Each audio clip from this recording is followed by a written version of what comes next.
Hey guys, it's me, Jen. Welcome back to my channel again.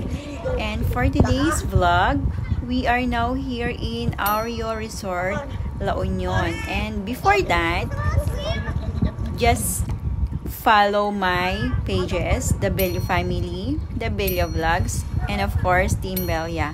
Thank you guys. And okay, let's go to our agenda for today. How far in Cabanatuan this resort? We took 4 hours, I think parang ganon. Depende kasi guys sa traffic. Pero if you search it into Google, 3 hours and 24 minutes. But it depends talaga guys sa may traffic.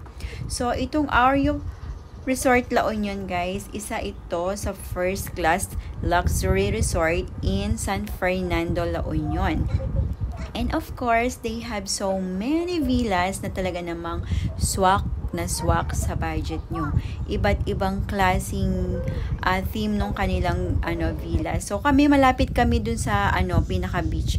So 2-minute walk lang, nandun na kami sa beach area. So they have 3 outdoors pools and 2 restaurants and very nice rooms and had ocean view. Of course, friendly rin ang kanilang mga staff, and they also amazing spot for the sunset and has a huge beach guys.